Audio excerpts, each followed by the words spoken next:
Oi, gente, tudo bem com vocês? Pessoal, eu estou disponibilizando aqui os slides, tá? Para que vocês possam fazer uma revisão, mas eu vou repetir o que eu sempre falo para vocês em aula.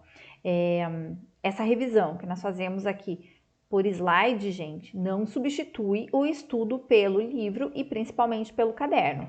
Isso daqui é conteúdo lá no primeiro bimestre, nós fizemos várias atividades em sala, corrigimos, e vocês têm vários exemplos ali também e várias coisas anotadas, devem ter ali no caderno. Então estuda pelo caderno, estuda pelo livro e reforça com esse material complementar, tá? Então vamos lá, vamos relembrar. Advérbio dá ideia do quê? De lugar, de intensidade, de modo, afirmação, tempo, dúvida e negação.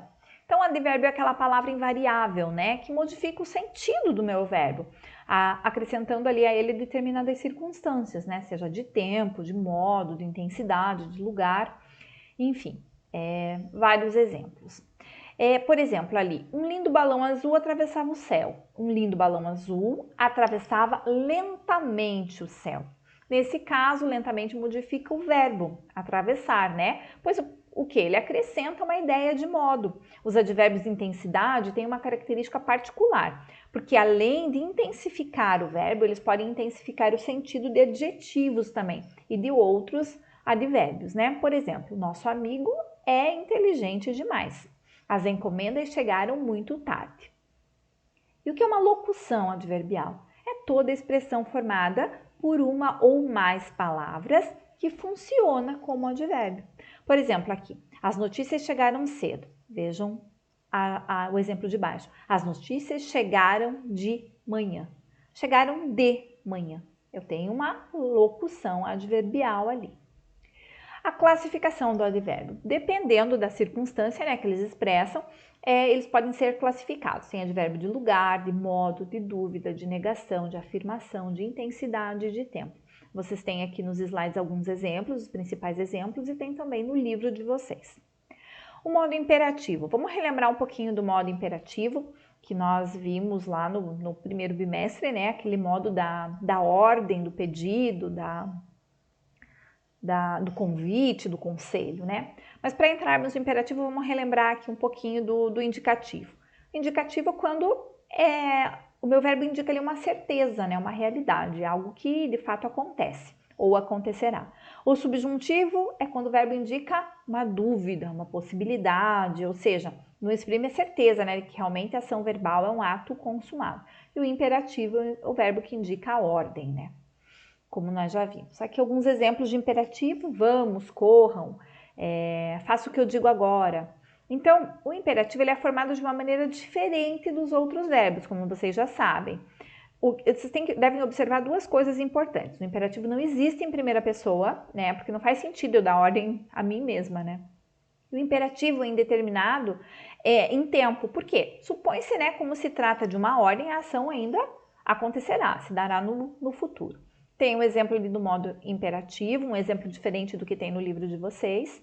Observem ali a formação, né, como que ele é feito na segunda pessoa ali, tu ou vós, né, usa-se o verbo conjugado nas segundas pessoas do singular e plural, respectivamente, né, pertencentes ao presente do indicativo, cortando-se a letra S ali, exceção do verbo ser, que daí eu conjugo se, e tu, que daí seria sede. A exceção do verbo ser, que se, tu, né, a segunda pessoa é se, com acento circunflexo, e vós, sede, sede vós, assim que é conjugado. Para os pronomes, você ou vocês, usa-se o verbo conjugado na terceira pessoa do presente do subjuntivo, nesse caso. Na primeira pessoa do plural, nós usamos o verbo conjugado na primeira pessoa do plural do modo subjuntivo também. Aqui tem um exemplo de imperativo negativo, um exemplo um pouquinho diferente do livro, tá? Mas vocês percebem aqui a formação do negativo, né? Não pares tu, não pare você, não paremos nós, não pareis vós, não parem vocês. O imperativo negativo, todas as pessoas coincidem com a forma do presente do subjuntivo, tá? É igualzinho. Quanto à preposição, vamos relembrar um pouquinho das preposições, né? Aquela classe de palavra que liga, né, palavras entre si. É invariável também e estabelece o quê? Relação de vários sentidos entre as palavras que ela liga. Sintaticamente, as preposições não exercem propriamente uma função, tá? Elas são consideradas o quê? Conectivos, ou seja, elementos de ligação entre os termos oracionais, né? E as preposições, elas podem introduzir o quê? Complementos verbais, nominais, locuções adjetivas, adverbiais e orações reduzidas. Aqui no slide vocês conseguem verificar alguns exemplos que eu coloquei. E as preposições, elas podem ser de dois tipos, né? A preposição essencial, que sempre funciona como preposição. Os principais exemplos, a, ante, de, por, em, sob, até. E a preposição acidental. O que é essa preposição acidental? É a palavra que, além de preposição, ela pode assumir outras funções morfológicas também, né? Por exemplo, mediante, fora e assim por diante. A locução prepositiva. Chamamos de locução prepositiva o conjunto de duas ou mais palavras que têm o valor de preposição. A última palavra dessas locuções é sempre uma preposição, tá? Exemplo ali, por causa de, ao lado de. São locuções prepositivas, mas a última palavra que forma essa minha locução prepositiva é sempre uma preposição.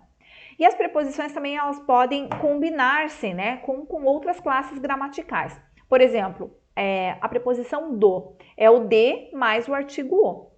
No é em mais o artigo o. Daqui é o de mais o advérbio aqui.